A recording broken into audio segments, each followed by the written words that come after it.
There's a lot of unknowns ahead that very well could see the precious metal markets rocked in one way or the other. But especially silver is extra susceptible to such events. And we're going to talk about what they could be that could send silver not to the moon, but into some serious trouble. Let's explore.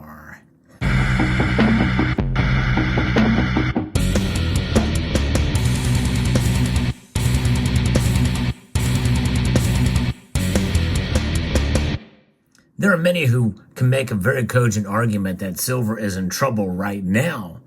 We have seen over the past couple of years record high gold to silver ratios. The gold to silver ratio is something that I like to look at, and I think it's a good measure to give a sense of how both of these metals react to one another.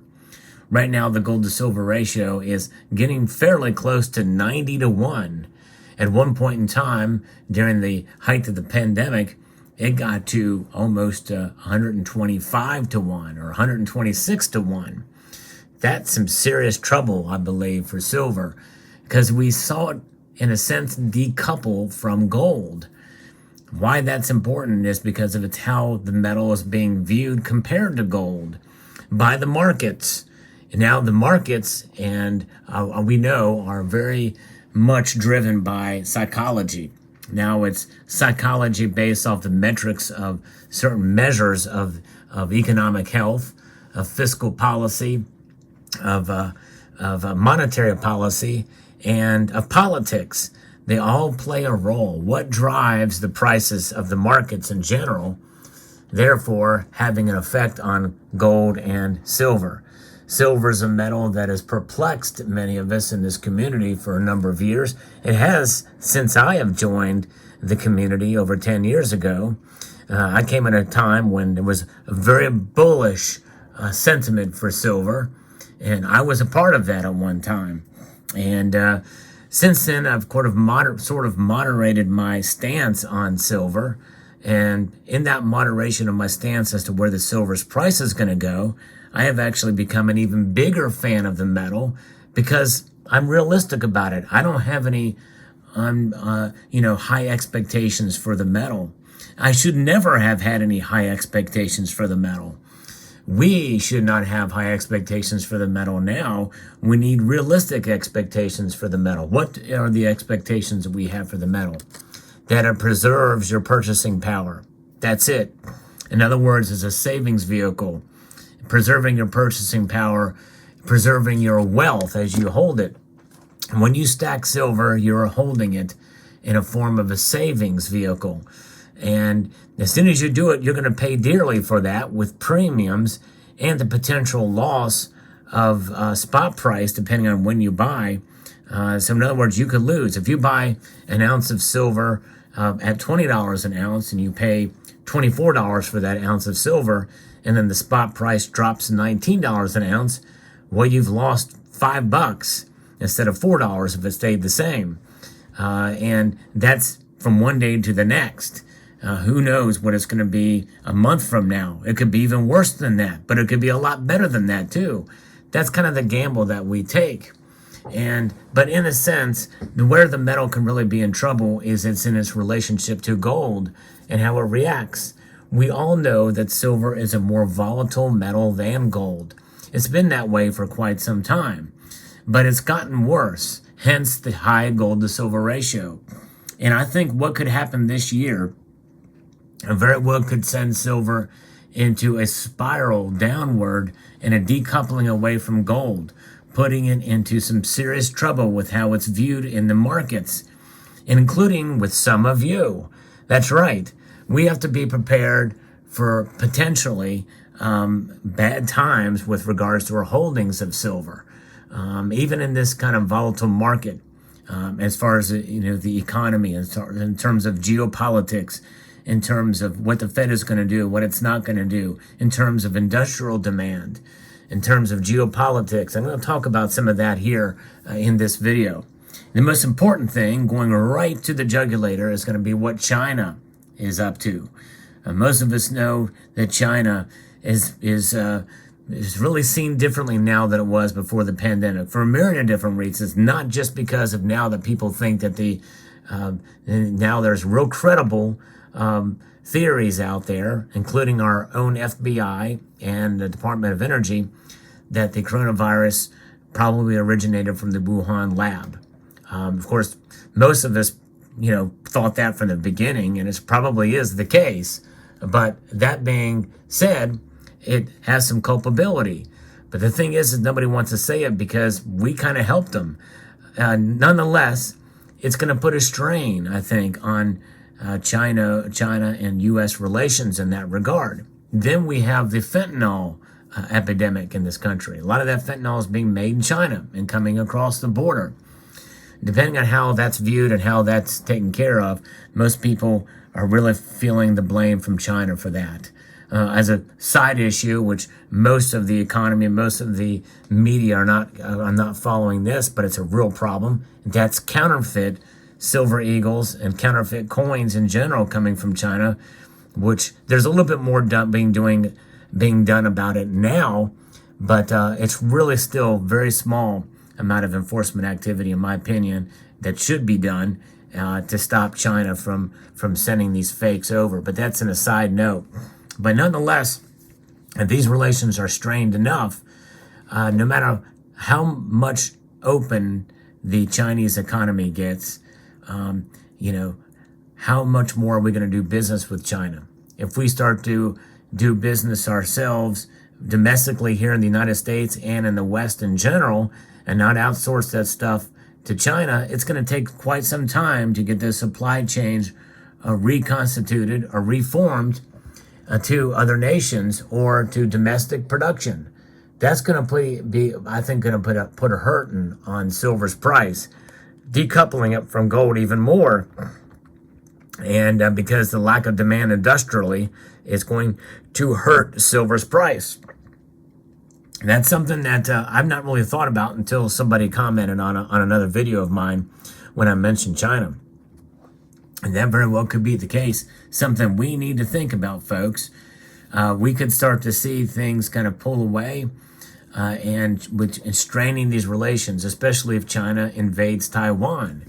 There's a lot of things that could come into play if they help Russia as well. That could hurt those relations. So there's a myriad of different things that are putting greater strains geopolitically. And silver being seen now more than ever before as an industrial metal is being hurt by that price, of being hurt by the lack of demand because there's not as much production. The calculated demand from the Silver Institute and Metals Focus assumes that China will open up pretty much fully, and then we're going to see a furthering, reconnecting of the supply chains overall. But there could be a wrench and a cog in that wheel as we start to move into the year, as things tense up between nations geopolitically. And not only that, but even if they don't, still, it's taking a lot longer than they expected for things to open up in China again. And if you see a further decoupling of gold to silver, we're going to see regular 100-to-1 gold to silver ratios and climbing, and that will start to set the bar higher for the gold to silver ratio, which means that you might have to think about whether you think silver is undervalued or not compared to gold. I've already assumed that middle range or that average is well above that 50 to 60 to 1 that we used to think was the average gold to silver ratio. I'm thinking it's now closer between 65 and 75 to 1 as the new normal range. I think we have to come to that level of thinking and understanding with regards to the gold to silver range. But if that normal increases at all, silver is in real trouble, and it may not track along with gold. I'm looking at the markets right now, and I want this video to kind of last a little longer than it is. But for the second day in a row, at least as of the time that I'm recording this video, I'm seeing gold move one way and silver the other way. That used to not happen very often. But in this case, it is happening, and it's going one way to the other, one extreme to the next. It's a very volatile time. And so if we start to see kind of a freezing up of silver demand, and then, kind of all bets are off the table in terms of what silver's price is going to do. I'm not saying it necessarily is going to happen, but we have to be prepared that it could happen, that further decoupling in these strains kind of take silver demand, because even with all these initiatives, with these green energy initiatives, where are all these things going to be produced? China. And if there's a mandate to have them produced by a certain year, certain time frame, they're going to find alternatives. That's going to take a while, folks. Alternative places to have them produced. In other words, photovoltaics. The number one producer of photovoltaics is China. Next is going to be Germany. Germany's going to get a lot more demand, which is going to put a strain on their resources until they can find other plants or build other plants that have them made elsewhere. So those are things to keep in mind. That we could see a suppressed silver price because of natural market forces for quite some time. That's right. Natural market forces suppressing the price of silver. Imagine that. We should not discount that is a possibility. I'm more open-minded than I ever have been for silver price suppression by other institutions. But how long will that take, or how much can we measure of that by that? I don't know. And I don't bank on it. I don't weigh my decisions on it and what have you, but I don't discount it either. But nonetheless, natural market forces are extremely powerful here, folks. And so silver could very well be in trouble, and that trouble could lead to less demand for it on the industrial side and less demand on the investment side. I hate to use that word investment, but that's kind of the overall overarching term for people who actually buy it, both in the stock market, on the ETFs and the paper trades and futures markets, as well as stackers out there. And if there's less demand there, then you're going to see the price fall back a bit, and you will only see premiums probably scale back just a little bit. See, I think premiums, that's a whole nother story about too, but I don't think we're ever going to see the premiums that we saw before 2020. I think those days are long gone, and inflation is a big part of the reason why. But nonetheless, that may discourage and continue to discourage the people that had high hopes that premiums would come right back and slap right back to between 69 and 99 cents above spot for privately issued rounds. But nonetheless, what does that mean? What does it mean if silver is in this kind of big trouble? If this all happens like I theorize and as a potential to happen, not saying it's going to happen. I'm not a financial advisor. I'm just somebody who's expressing an opinion here. But if it happens, we prepare for it and we hold on to our silver. The silver will not change in terms of its physical attributes. It is what it is. So let me know what your thoughts are in the comment section below.